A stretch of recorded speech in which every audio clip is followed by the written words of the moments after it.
우리 성경책 들고요, 우리 비전구요, 여러분의 삶 가운데 꼭 이루어지기를 사모하는 마음으로 같이 하겠습니다. 오직 전도로 부흥하는 교회, 십자가의 은혜, 성령 충만, 말씀 충만, 내 안에 예수님이 계십니다. 예수님을 전하겠습니다. 아멘. 오늘 저는 여러분과 함께 이 자녀를 붙들고 기도해주는 부모가 되게 하옵소서라고 하는 기도 제목 가지고 신앙생활을 실천하는 가정이 되기 위한 구체적인 방안을 제시하려고 합니다. 우리 잠깐 생각하십시다. 여러분, 자녀를 위해서 기도하면 응답이 된다고 믿습니까? 잠깐 눈 감고 생각을 해보세요. 아멘이 벌써 나왔는데, 그렇다면 자녀를 붙들고 언제 무슨 일 때문에 몇 번이나 직접 붙들고 기도해 준 적이 있는가? 한번 생각해 보는 시간 갖겠습니다.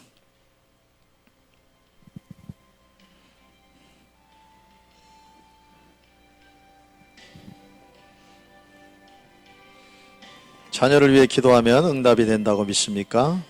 자녀를 붙들고 기도해 준 적이 있습니까?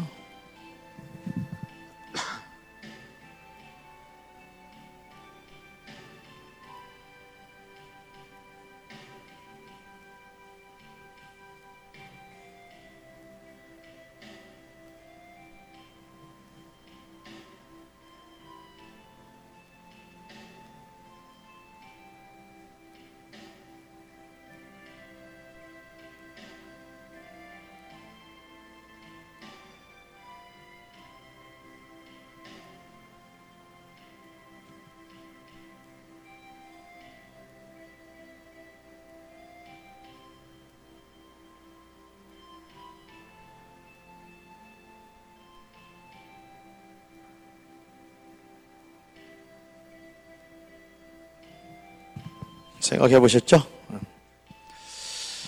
조금은 오래전에 신문에 실린 기사인데요, 2006년 11월 23일에 조선일보에 실린 기사 읽어드릴게요. 제목은 아이들에게 맞는 엄마들. 아이들이 엄마를 때린다, 주먹으로 치고 발로 차고 욕설을 퍼붓기도 한다. 6, 7세 유치원생부터 사춘기에 막 들어선 초등학교 5, 6학년생, 그리고 중학생까지 대부분 남자아이들이지만 여자아이들도 있다. 컴퓨터 게임을 그만하라고 해서, 밥 먹으라고 너무 귀찮게 해서, 도대체 말귀를 못 알아들어서, 공부하는 게 지겹고 끔찍해서 대놓고 욕설을 퍼붓는다. 요구를 거절당하면 죽여버리겠다고 덤비고 침을 뱉거나 주먹으로 얼굴을 쳐서 멍이 들게도 한다. 책이나 CD를 집어던지는 일도 있다. 2006년 11월 23일에 기사라고 그랬죠? 최근 2달 동안 신촌 세브란스 병원의 소아아시아 정신과 환자 1060명 중 3분의 1은 어머니에 대한 폭행이 문제가 된 아이들로 2, 3년 전만 해도 보기 드물던 사례들이다. 삼성 서울병원 소아청소년 정신과에서 이 같은 문제로 찾아오는 경우가 해마다 큰 폭으로 늘고 있다.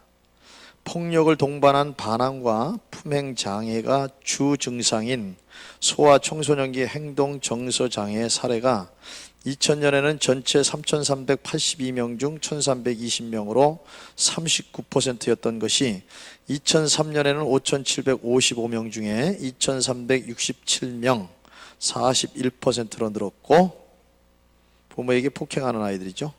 올해는 10월까지 5,504명 중 3,166명으로 무려 57%에 이르는 비율도 놀랍지만 숫자도 6년 전에 2배가 넘는다. 2006년 기사입니다. 2013년인데요. 올해는 더 심각하겠죠? 이런 기사를 읽으면서 우리가 결심을 단단히 해야 됩니다.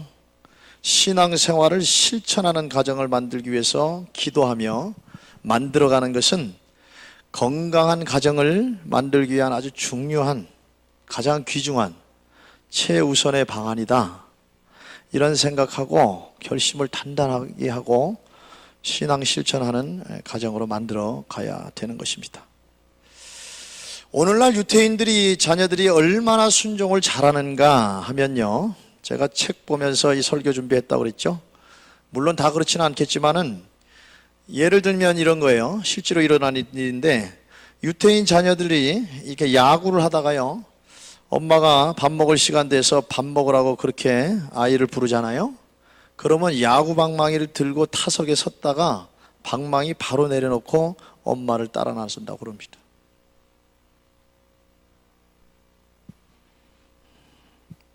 여러분, 이런 일이 일어날 수 있다는 건 믿으셔야 됩니다. 믿음이 잘 안 생기죠. 세상에 그런 애들이 어디 있어. 야구방망이 치려고 그러다가 내려놓고 엄마 말 듣고 쫓아가는 애가 세상에 어디 있을까. 저도 우리 부모님 말 아주 잘 듣진 않았지만 그럴 때도 있었어요. 여러분, 어렸을 때부터 이제 분명히 알아야 됩니다. 플러스 1이라고 하는 생각을 잘해야 되는데, 가정이 신앙을 가르치는 것이 아니라는 생각을 해야 됩니다. 여러분, 자연스럽게 신앙생활을 실천하는 장소로 가정을 만들어 가야 된다, 그 말이에요.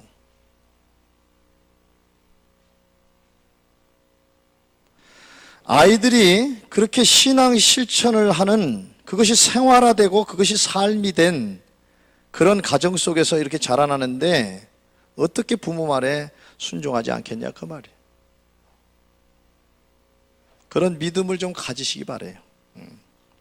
기도해라, 말씀을 읽었냐, 그렇게 점검하는 것이 아니고 같이 기도해 주라는 겁니다. 성경 얘기하는 거예요. 같이 말씀을 읽고 또 찬양도 같이 하고, 그런 신앙적인 분위기가 자연스럽게 이루어지면 아이들의 성품이 성령 안에서 순종의 성품으로 익어가는 것이 당연한 겁니다. 유태인 자녀들이요, 이처럼 부모에게 순종하는 이유가 참 많은데, 그 중에 하나는 뭐냐 하면요, 부모가 자녀들에게 기도하라고 말하는 것이 아니라 자녀를 붙들고 기도해 주기 때문이라는 겁니다. 그리고 그런 부모가 붙들고 기도해 주는 기도 때문에 자신들이 복을 받게 된다라고 하는 성경 말씀을 믿기 때문이라, 그 말이에요. 아이들이 부모의 뭘 믿었으면 좋겠어요? 자녀들이 부모가 기도해 주는 그 기도를 믿고 살아야 되겠죠.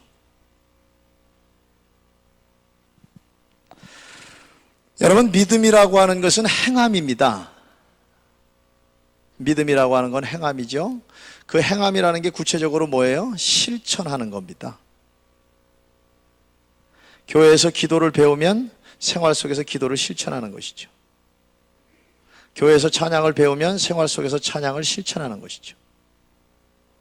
교회에서 말씀을 배우면 그 말씀을 생활 속에서 실천하는 것, 그게 믿음이에요. 그래서 믿음으로 하지 아니하는 것이, 그것이 뭡니까? 그게 죄라고 그랬어요. 로마서 14장 23절 하반절에 보니까 이는 믿음으로 쫓아하지 아니한 영고라, 믿음으로 쫓아하지 아니하는 모든 것이 죄다 그랬어요. 기도를 배우는데 기도를 실천하지 않는 게 죄예요. 찬양을 배웠는데 찬양의 삶을 살지 않는 게 죄고, 말씀을 잘 들었는데 그 말씀대로 실천하며 살지 않는 게, 그게 죄예요.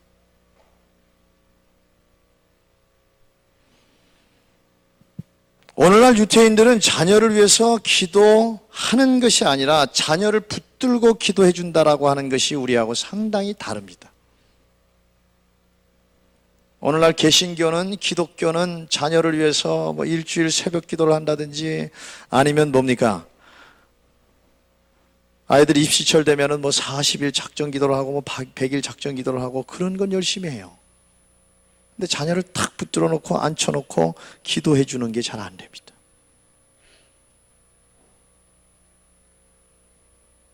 여러분, 백문이 불여일견이라고요, 자녀가 없는 자리에서 100번 기도해 주는 것보다요, 자녀 붙들고 한번 탁 기도해 주는 게 훨씬 낫죠. 훨씬 효과가 있죠.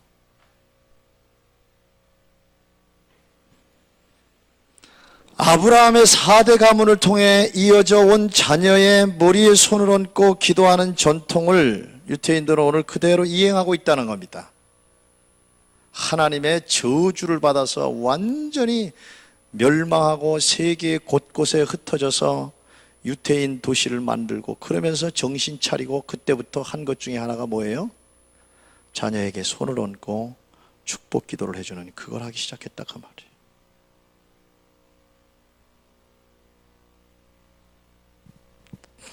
오늘 본문에 보면은 나이가 들어서 눈이 잘 보이지 않는 이삭이요 형 에서로 변장하여 나타난 야곱을 형으로 알고 축복 기도를 해주는데 기도 내용이 다르지요. 자녀를 위해서 무슨 기도를 하는지 궁금해요. 이런 말씀 볼 때마다, 이런 기도문 볼 때마다 내가 자녀를 위해서 잘못 기도하고 있는 게 아닌가 생각해 볼 필요가 있습니다. 하나님은 하늘의 이슬과 땅의 기름짐이며 풍성한 곡식과 포도주로 내게 주시기를 원하노라.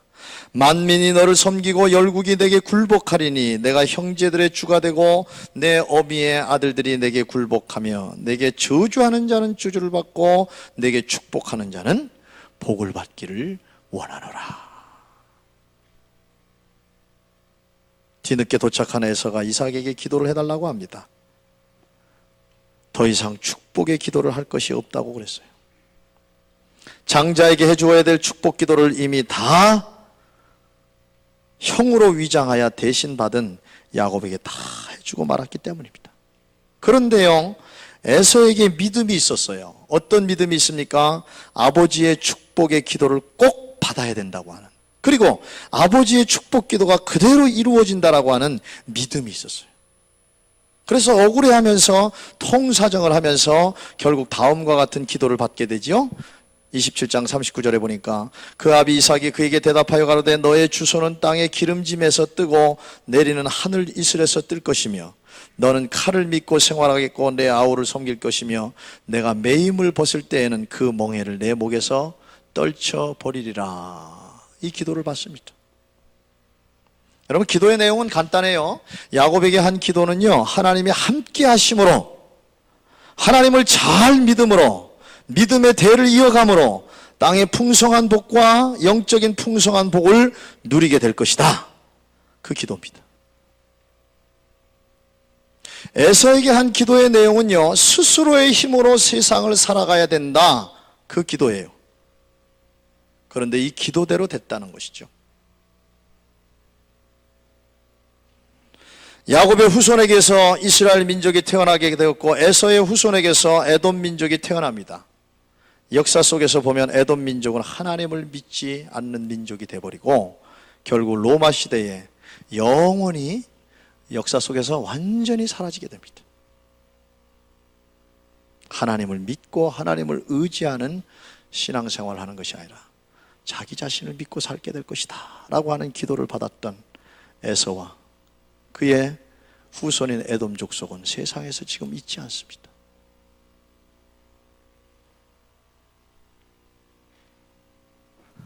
성경이 그대로 이루어진다라고 하는 것을 믿어야 됩니다. 그걸 믿어야 돼요.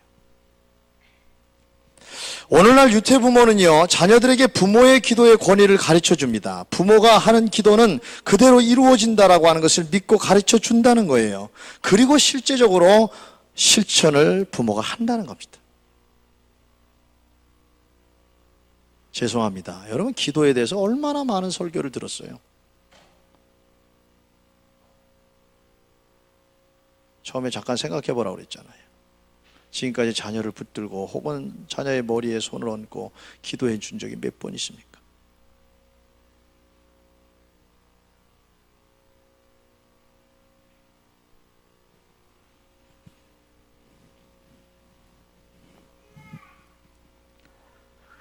자녀의 머리에 손을 얹고 기도해 주는 것은 거룩한 스킨십이죠. 그 순간 하나님의 존재를, 그리고 축복의 통로인 아버지의 권위를 자녀가 의식하면서 자녀는 그 기도가 이루어질 것을 소망하면서 자연스럽게 뭐예요? 믿게 되는 겁니다. 그 기도 덕분에 산다는 믿음을 가지게 되기 때문에 부모의 영적 권위에 절대적으로 순종하면서 산다는 겁니다. 여러분, 자녀들이 부모된 여러분들을 바라보면서 부모의 뭘 믿고 살기를 바라냐 그 말이에요. 부모의 뭘 믿고 살기를 바랍니다. 부모가 가진 재능입니까? 부모가 가진 재산을 그걸 믿고 살기를 바랍니까? 아니에요. 아니잖아요. 부모의 기도를 믿고 살아가는 자녀가 되야지요.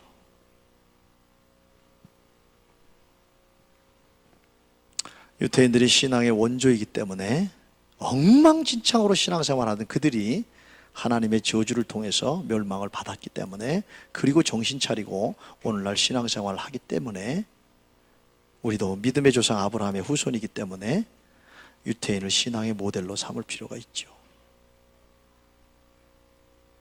뭘 믿게 한다고요? 자녀를 위해서 기도하는 부모의 기도를 믿고 살게 한다는 겁니다. 그 다음에 뭘 믿게 하는 줄 압니까? 지식을 믿게 합니다. 지식은 누구도 빼앗을 자가 없다는 거죠.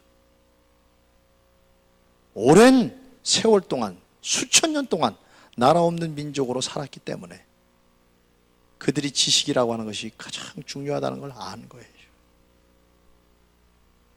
잘 생각하셔야 됩니다. 자녀가 뭘 믿고 살게 만들어야 되는지를 잘 생각하셔야 됩니다. 부모의 권위는 하나님이 세워주신 권위라는 거죠. 노아의 홍수 이후에 일어난 사건을 통해서 잘 알 수 있는데, 노아가 포도주에 취해서 벌거벗고 하체를 드러내고 잠이 들었는데 둘째 아들 함이 들여다보고 하체를 보고 나와서 떠들어댔어요. 이 소식을 들은 첫째 함과 셋째 야벳은 옷을 가지고 뒷걸음을 쳐서 노아의 하체를 보지 않고 덮어두고 조용히 나왔습니다. 깨어난 노아가 이 사실을 알고 한 기도의 말입니다. 창세기 9장 25절에 보세요. 아버지의 하체를 보고 떠들어댄 가나안을 향한 말입니다. 가나안은, 이때 이제 가나안은 함의 아들을 얘기하는 거죠. 그래서 가나안은 그러면 함, 똑같은 얘기입니다. 가나안은 저주를 받아서 그 형제의 종들의 종이 되기를 원하노라. 또 가로되 셈의 하나님 여호와를 찬송하리로다. 가나안은 셈의 종이 되고 하나님이 야벳을 창대케 하사 셈의 장막에 거하게 하시고 가나안은 그의 종이 되게 하시기를 원하노라. 이런 기도를 합니다. 결론은 노아가 한 기도대로 세 아들의 인생이 이루어지게 되었다는 것이죠. 가나안, 함의 후손들, 가나안 족속입니다. 가나안의 7 족속들이. 함의 후손들인데 7 족속이 되어서 가나안 땅에서 살면서 늘 쌈박질만 하잖아요. 그리고 결국은 뭐예요? 이스라엘에 의해서 멸망하게 되잖아요. 그 이스라엘이 누구예요? 셈의 후손들이잖아요.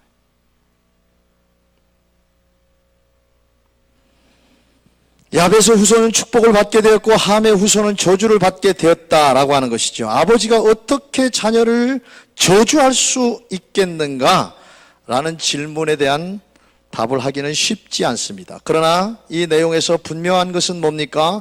이 사건을 통해서 나타난 결과를 얘기하는 겁니다. 부모가 저주하면 자녀가 저주를 받게 되고 부모가 축복하면 자녀가 복을 받게 되는 거죠. 말 조심해야 됩니다. 자녀를 향해서 특별히 싹시 노래. 네가 뭐가 되려고 그래? 너 할 줄 아는 게 뭐야? 넌 아무것도 못하게 될걸? 부모의 말의 권위입니다. 부인할 수가 없어요. 자녀들이 세상 살아가면서요, 다른 사람에 의해서, 친구에 의해서 아무리 상처를 받아도요, 부모의 말에 상처를 받지 않는 아이는 건강하게 자랍니다. 세상에서 무슨 세를 들어도 다 이겨낼 수 있어요. 그런데 가정에서 부모의 말에 의해서 상처를 받은 애들은요, 세상에 가면은요, 세상 사람들이 별 얘기 아닌데도 한마디 던지면 못 견뎌해요. 여러분 자신의 모습이 그렇지 않아요, 혹시? 부모의 권위입니다. 말의 권위라 그 말이에요. 여러분, 하나님의 권위는 무엇으로 입증됩니까? 하나님을 왜 두렵고 떨림으로 경외합니까? 하나님의 권위, 그럼 뭘로 입증하셔요? 하나님이? 복과 저주잖아요.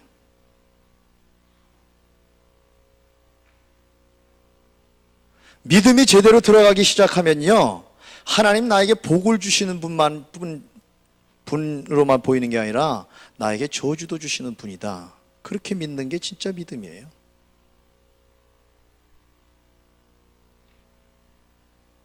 몰라서 그렇죠. 하나님을 잘못 믿으면 저주가 임한다는 사실을 자기가 받아들이질 않아서 그렇지. 하나님의 권위는 복과 저주잖아요. 그런데 이 복과 저주의 권위의 주체이신 하나님께서 세상의 인간관계의 질서를 위해서 세 가지 권위를 주셨는데, 첫 번째는 뭡니까? 스승의 권위예요. 스승은 보세요, 상도 줄 수 있고 벌도 줄 수 있어요. 그 권위가 주어진 겁니다.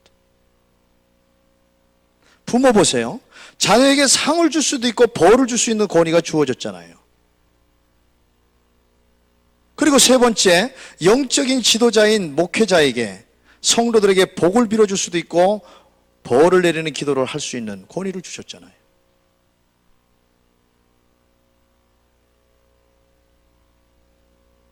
목사가 그런 목사는 없겠지만, 목사가 교인들을 생각할 때 정말 저 사람 복 받는 사람 되게 해주십시오, 그런 기도가 나올 수 있게 해야 됩니다.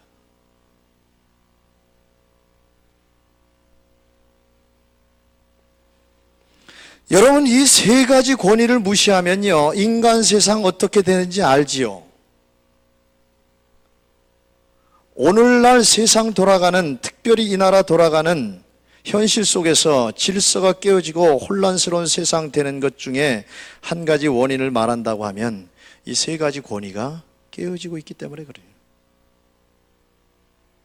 서두에 말했잖아요. 애가 엄마를 때리고 욕을 한다니까요. 간간히 일어나는 일이지만 부모를 죽이기도 해요. 부모의 권위가 상실돼 가고 있어요. 학교가 왜 엉망이 돼 가고 있죠? 선생의, 스승의 권위가 상실되어 가고 있어요. 한국교회가 왜 때로 혼란스럽죠? 목회자에 대한 영적 권위가 상실돼 가고 있어요.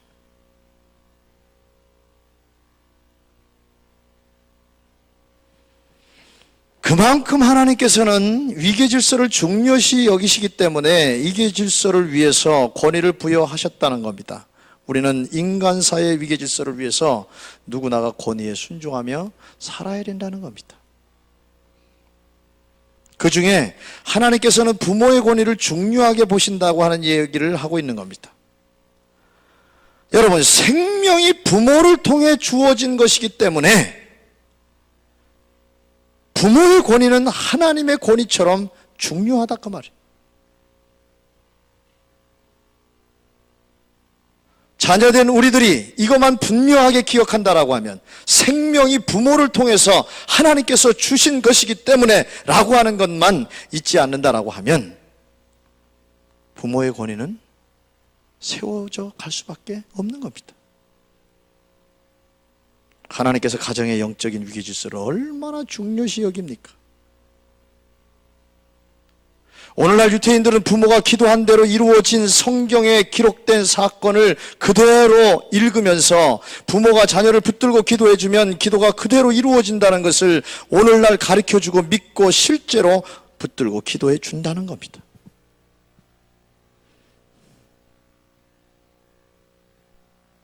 길게 설명할 필요가 없는데, 끝나고 오늘 저녁에 모여서 애들 머리에 손 얹고 기도해 주면 되는 건데. 유태인 사진이잖아요. 유태인 아버지가 자녀 놓고 머리에 손 얹고 기도해 주는 거예요. 여러분, 하나님을 믿기로 한 남자들한테 얘기합니다. 거룩한 손을 좀 들어서 자녀의 머리에 좀 손을 얹고 좀 축복 기도를 좀 해주세요. 야곱이 3대를 앉혀놓고 축복 기도를 해준 장면이 창세기에 나오지 않습니까? 얼마나 그 모습이 거룩하게 느껴집니까?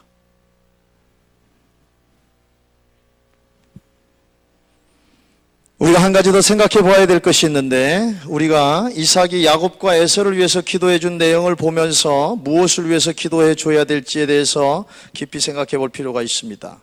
오늘날 유태인들은요, 민수기 6장 24절과 26절 말씀을 붙들고 자녀들에게 기도해 준다고 그래요. 책을 자꾸 볼 필요는 있어요. 배울 필요는 있어요. 여호와는 내게 복을 주시고 너를 지키시기를 원하시며, 여호와는 그 얼굴로 내게 비추사 은혜 베푸시기를 원하며, 여호와는 그 얼굴을 내게로 향하여 뜨사 평강 주시기를 원하노라. 오늘 저녁에 가서 다 앉혀놓고 한번 이 기도해 보세요. 전율이 느껴질 것 같아요. 애가 그냥 짜릿짜릿해. 여호와는 내게 복을 주시고 너를 지키시기를 원하며, 여호와는 그 얼굴로 내게 비추사 은혜 베푸시기를 원하며, 여호와는 그 얼굴을 내게로 향하여 드사 평강 주시기를 원하노라. 자녀를 위해서 뭘 기도해 줘야 될까? 자녀 붙들고 무슨 기도를 해줘야 될까? 고민할 필요가 없어요. 민수기 6장 24절과 26절 이 기도만 일주일에 한 번이든 두 번이든 계속 이 기도만 해주면 되잖아요. 이 말씀이 이루어지는 게 되지 않겠어요? 나는 유태인들이 세계를 품고 어렸을 때부터 그런 야심을 갖고 자라나게 하는 이유를 이런 말씀을 통해서 알게 됐어요. 애들이 이런 기도를 받고 사는데 어떻게 세상을 안 품을 수 있겠어요? 세상을 이끌어가는 하나님의 사람이 되겠다는 생각을 왜 안 하겠습니까?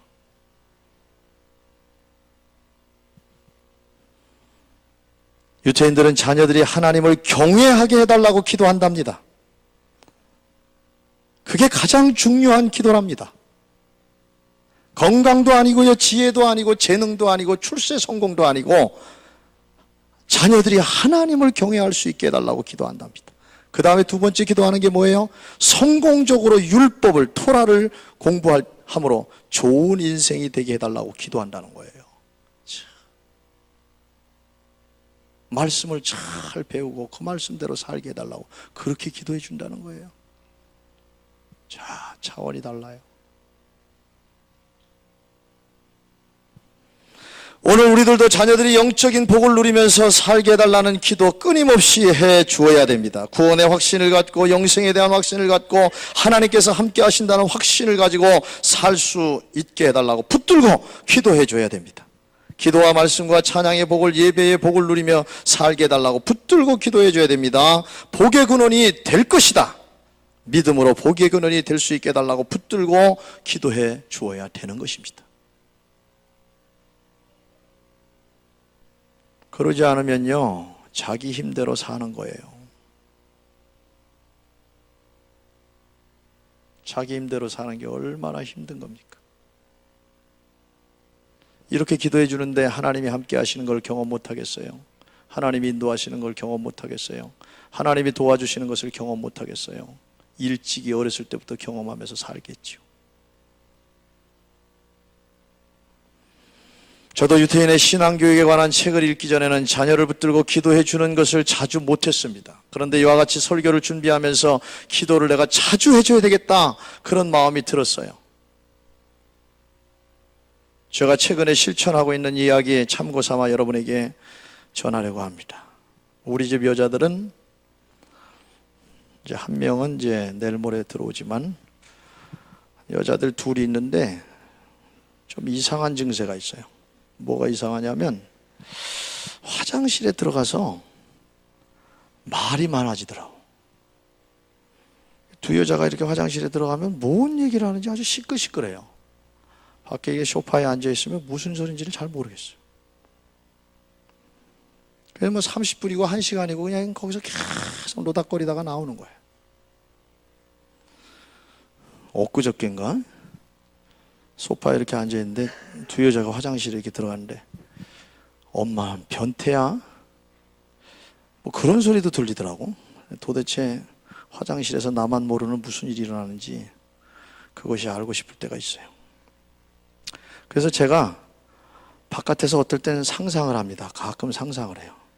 한 여자는 변기에 앉아 있을 것이고 한 여자는 머리를 감든지 칫솔질을 하든지 이런 상상도 하게 돼요.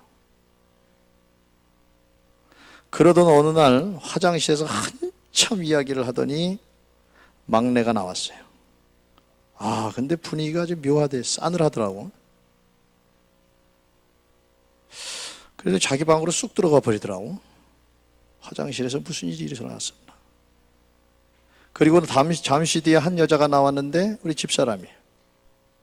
집사람이 투덜거리더니 막내가 피아노를 쳤으면 좋겠다는 거예요. 피아노로 대학을 들어갔으면 좋겠다, 그런 뜻을 비춘 겁니다. 그래서 집사람이 그냥 한마디로 안 된다 그렇게 얘기한 거죠. 뭐 이제 피아노 쳐서 어떻게 되겠어요? 아니, 나는 된다고 하는 믿음도 혹시 믿음도 가지면 가지겠지만. 그래서 그 이야기를 듣고서 막내를 불러냈어요. 그랬더니 눈물이 찔끔 이렇게 났더라고. 그래서 왜 피아노 하려고 하냐 그랬더니 공부를 하긴 하지만 무엇을 전공해야 될지를 모르겠다는 거예요. 애들이 이런 생각합니다. 그냥 무턱대고 공부하는 거예요.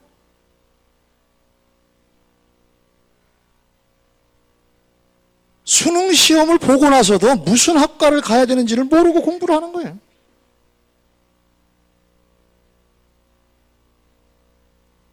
우리 막내는 공부는 아주 잘하지는 못하는데 진짜 열심히 해요.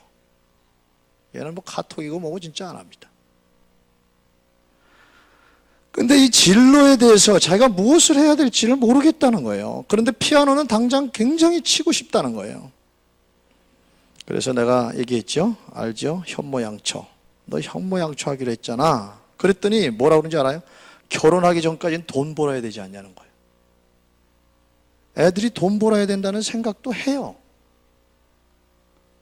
근데 무슨 것을 전공으로 해서 돈을 벌어야 되는지 답이 아직 안 나오는 거야.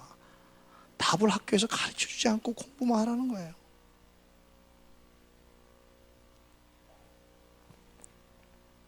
제가 몇 번 얘기했는데 학교 진짜 짓고 싶어요.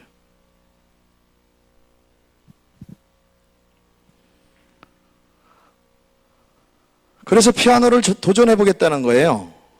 그래서 제가 그랬죠. 그럼 해봐. 그런데 학교는 꼭 다니면서 해야 된다. 학교 공부 열심히 하면서 해야 된다. 그렇게 하겠대. 그거 언제 하냐? 주말에 하겠대요. 토요일 날, 주일 날. 그래서 그럼 해봐라. 그렇게 얘기했어요. 그러면서 제가 이런 얘기했죠. 너 하고 싶은 마음하고 막상 해보는 거는 진짜 달라. 그건 알고 시작해야 돼. 그랬죠. 피아노는 보통 인내가 필요한 것이 아니다. 그렇게 얘기를 했어요. 근데도 해보겠다는 거예요. 그리고 그 다음에 제가요, 저도 모르게 막내의 머리에 손이 이렇게 올라갔어요. 그리고 손을 얹고 기도를 해줬어요.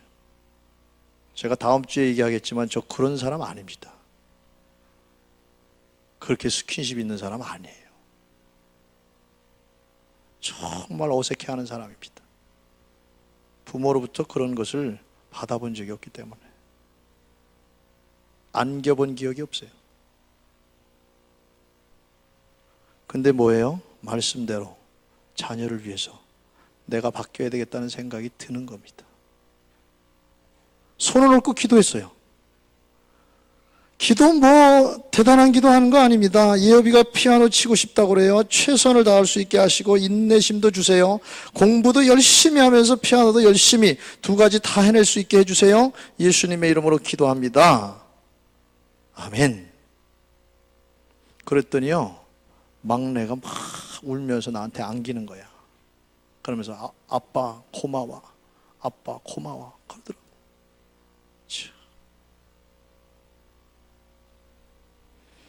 그 다음 순간에 우리 아이에게 얼굴에 근심이 사라지고 얼굴이 환해지더라고요. 목요일 날 쉬는 날 그러더라고요. 아빠를 위해서 피아노 쳐주겠다고 3층으로 올라오더라고요. 우리 집이 2층이잖아요. 근데 피아노 소리 듣기 싫을 정도는 아니더라고. 소파에서 듣다가 잠들어 버렸어요. 여러분, 이런 이야기입니다. 자녀들에게 문제가 있어요. 그 문제 놓고요, 허심탄회하게 이야기하고, 그리고 마무리할 때 뭐 하라고요? 붙들고 기도해 주라는 겁니다. 그래야 앙금이 없어요. 부모도 앙금이 없고요, 자녀도 앙금이 없어요. 그걸 내가 느꼈어요. 아무리 좋은 말 많이 해줘도요, 기도로 마무리 짓지 않으면 잔소리예요. 싫은 소리도요, 따끔하게 야단치고 기도해주면요, 그게 약이 되는 거예요. 쉬운 얘기입니다. 돈 안 드는 얘기예요. 뭔 옷 사준다고 달래고, 뭔 신발 사준다고 달래고, 뭔 맛있는 거 사준다고 달래고 그러고 있습니까? 우리 애들은 그런 거 원하지도 않아요.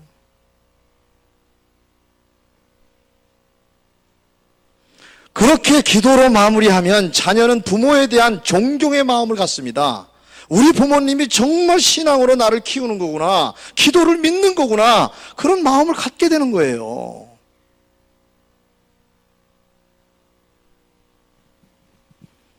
여러분, 아이들이 공부할 때 얘가 공부 안 하고 딴짓 하나 살피지 말고요, 과감하게 문 열고 들어가서 머리에 손 얹고 기도해 주세요.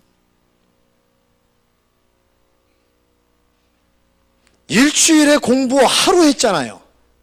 야, 너 웬일이냐, 5일 동안 공부 안 하더니 오늘 무슨 바람이 불어서 공부를 하고 있어. 그러지 말고 머리에 손을 얹고 공부.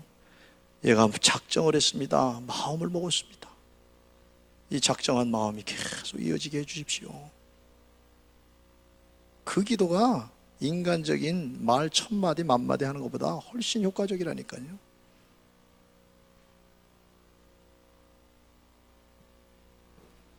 우리 예업이하고 저하고 사는 장면, 솔직히 한 24시간 CCTV 놓고, 24시간 아니죠, 학교 갔다 와서 어떻게 사는지 CCTV로 계속 여러분 보여주고 싶어요.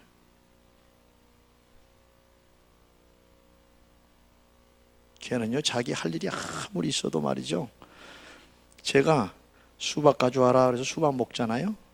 수박 먹은 다음에 이렇게 들어가서 이제 자기 볼 일 보라고 그러잖아요. 그럼 제가 조금 더 먹은 다음에 이 수박 갖다 놔, 그럼 갖다 놔요. 얼굴 붉히우는 거 전혀 없어요. 신앙으로 다른 얘기가 아니에요. 어려운 얘기 하는 거 아니에요. 옛날에 들은 얘기인데요, 우리나라에 유명한 부흥 강사 목사님이 계시는데, 이분은 거의 매주일 부흥회를 인도하기 때문에 자녀 신앙 교육을 시킬 시간이 없어요. 그래도 자녀를 위해서 늘 기도하는데, 어느 날 기도 중에 하나님이 그런 마음을 주셨대요. 자녀를 위해서, 너 자녀를 위해서 기도하는데 자녀가 눈에 보이면 좀 붙들고 기도해줘라, 그런 마음 주셨대요. 그래서 하여튼 짬짬이 아이들만 눈에 보이면요, 학교 가는 길에, 학교 갔다 와서 눈에 보이면 머리에 손 얹고 기도해줬대요. 여러분, 의심할 필요가 뭐가 있어요? 부모가 자녀의 손을 얹고, 자녀의 머리에 손을 얹고 기도해 주는 것, 그 자체가 복인데, 그 아이의 앞날에 대해서 잘못될 의심이 조금이라도 가겠습니까? 생기겠습니까? 해보세요. 인간적인 부모의 욕망으로 자녀를 키우게 되는 것이 아니라, 그런 시각으로 자녀를 보는 게 아니라, 자녀를 위해서 자꾸 기도해 주면 하나님의 입장에서 아이를 기대하게 돼요. 세상의 대통령이 될 것이라는 생각이 아니라, 이 아이가 세상 어디에 있어도 하나님의 이름을 나타내는, 하나님이 사용하시는 그런 아이가 분명히 될 것이라고 하는 그런 시각으로 애가 보여지게 된단 말이에요. 문제 아이일수록 더 그렇게 보입니다.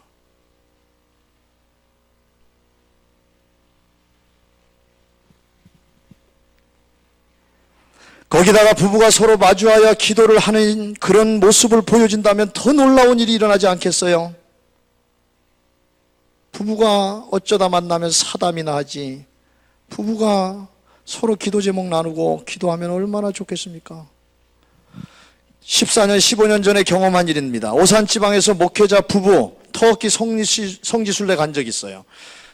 그때 저는 집사람이 일이 있어서 혼자 참석을 했죠. 참석한 목사님 부부가 많이 있었습니다. 근데 거기 성지교회 부부가 목사님 내외가 있었어요. 그 목사님 사모님은요, 아침에 눈 뜨고 여행하기 전에요, 호텔방에서 기도를 하더라고요.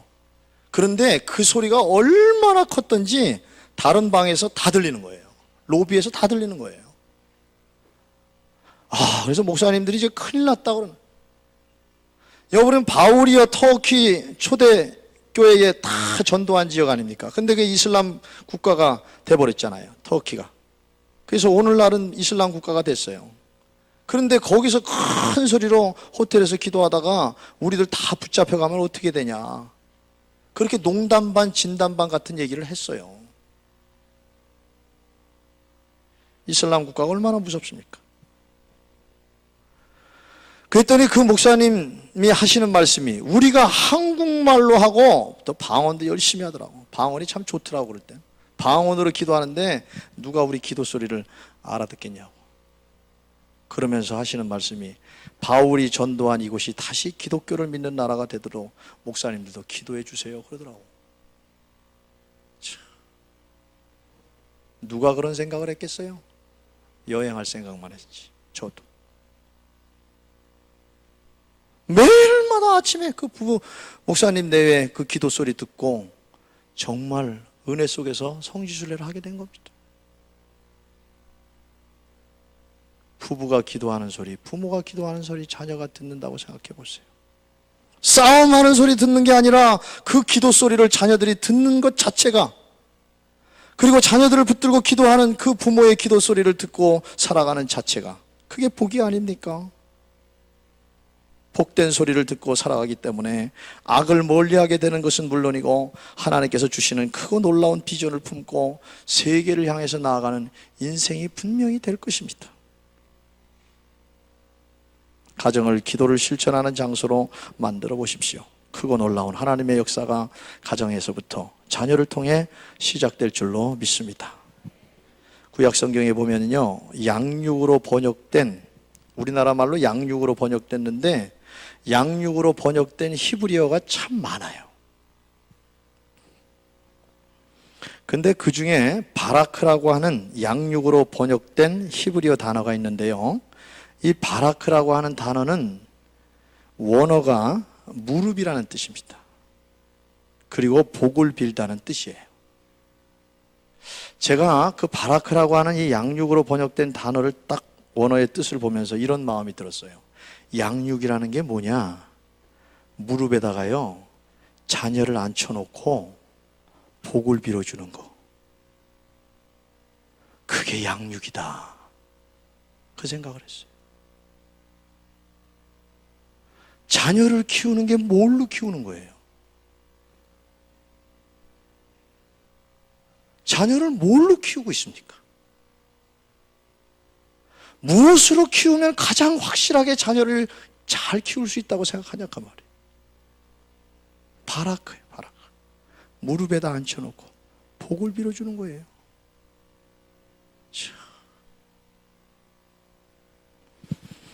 다음과 같은 이야기하고 마치겠습니다. 저는 교회를 다시 짓고 싶은 마음이 있는 목사입니다. 그런 마음 없는 목사가 어디 있겠어요? 이 교회를 지을 때 특별히 그야말로 돈 없이 교회를 지었기 때문에 아쉬운 점이 많습니다.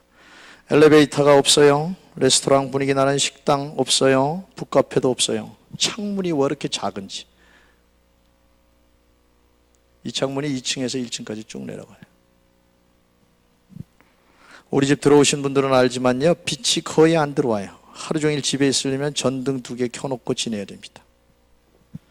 이런저런 이유로 교회 다시 짓고 싶은 마음이 들 때가 있습니다. 교회다운 교회 짓고 싶은 마음이 있을 때가 있습니다. 그런데요, 이런 생각하다가 이런 생각이 들었어요. 교회를 잘 지으면 교회다운 교회가 되어지는 것인가?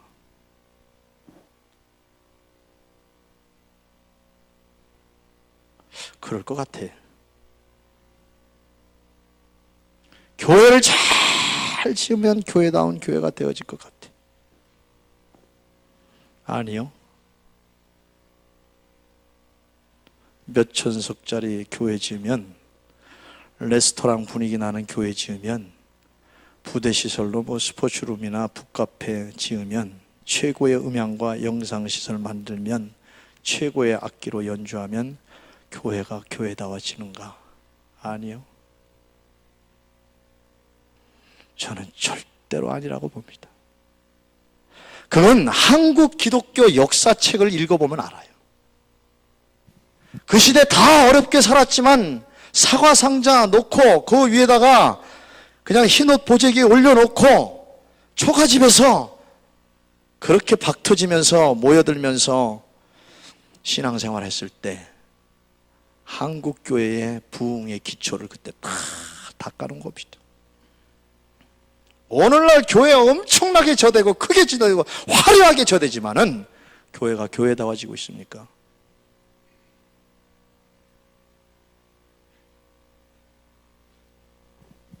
더 열심히 신앙생활들 합니까?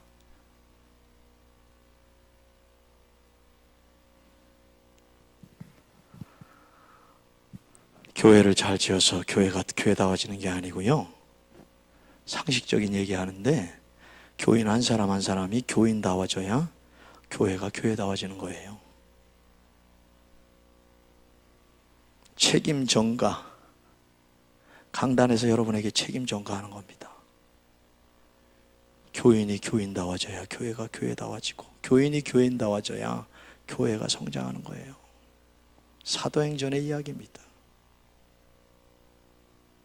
건물을 잘 져서 교회답게 보이는지는 모르지만 교인이 교인다워지지 않으면 그 교회가 욕먹는 겁니다. 손가락질 당하는 거예요. 건물 크게 짓고 뭔 짓 하는 거냐? 그런다니까요. 내가 가끔 몇천석 되는 교회를 가보는데 진짜 의리의리하죠. 준 2층, 준 3층까지 다 쳐놓는데 우리 교회도 해결해야 될 문제지만 그 한 몇천석 있는 교회인데 주일날 예배 한 번 딱 2번 혹은 3번 드리고 끝나는 거예요. 철장이야, 철장. 교회 문이 아니라 철장입니다. 굳세게 잠겨놓고 주일날만 오픈하는 거예요. 그 몇천석 빈자리에 평상시에 누가 계시나 모르겠어. 하나님만 홀로 계시나?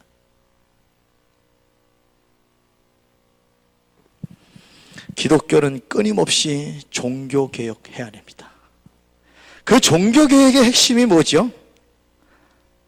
종교개혁 핵심이 뭐예요? 개인의 신앙생활의 개혁이잖아요. 마틴 루터가 1517년에 종교개혁을 했을 때 그 종교개혁의 핵심이 뭐예요? 신앙개혁이잖아요. 그 신앙개혁이 뭐예요? 신앙생활 실천입니다. 어려운 게 아니에요. 교인이 교인다워지는 것은 강단에서 교회에서 배운 신앙을 삶 속에서 그대로 실천하는 그 과정을 통해서 이루어질 수 있는 겁니다. 가정에서의 신앙생활 실천은 곧 자녀들이, 여러분들이 교인다운 교인이 되어지기 위한 과정이고 훈련이에요. 실제적인 훈련입니다. 아니, 실제 상황입니다. 그리고 이를 바탕으로 해서 교회가 교회다워지는 그런 아름다운 교회로 변화되는 일들이 일어나게 되는 것이죠. 오늘 부모 공경을 실천하는 가정, 자녀를 위해서 그냥 기도만 해주는 것이 아니라 자녀를 붙들고 기도해주는 부모, 이런 실천을 통해서 그런 복을 받으면서 자녀들이 자라나서 그 자녀들이 교인다운 교인으로 성장해 가는, 이것이 한국 교회와 한국 민족 전체에게 영향을 끼치게 될 것이라고 하는 이런 소망과 확신으로 사시기를 주의 이름으로 축원합니다. 기도하겠습니다. 뭘 위해서 기도해야 되나요? 자녀 붙들면 기도해 주는 사람 되게 해달라고 우리 기도하면 되는 거죠. 그러기 위해서는 지금까지 본인들이 한 행동에 대해서 회개 좀 하셔야 됩니다. 내가 하나님 믿는다고 하면서도 자녀를 위해서 기도해 주지 않고 붙들고 기도해 주지 않고 자꾸 인간적인 말만 하고 속상해하고 때로는 신경질 부리고 그런 부분들, 그런 자신의 모습을 다 주님께 고백하고 다 털어놓고 주님의 보혈로 씻김받고 이 시간 성령의 기름 부으심 속에서 오늘부터 하면 되죠. 어렵지 않더라고요. 머리에 손 얹고 기도해주고, 애들이 문제가 있으면 같이 얘기해주고, 항상 기도로 맞물리 친다. 정말 그 부모의 기도를 믿고 자라는 자녀가 될 수 있도록, 또 부모도 그 기도를 통해서, 자녀를 붙들고 기도하는 기도를 통해서 자녀의 한날에 하나님께서 놀랍게 정말 함께 하시고 인도하시고 축복하실 것이라고 하는 그런 믿음으로 기도하는 부모가 될 수 있도록 할렐루야로 기도하며 하나님 앞에 나아가겠습니다.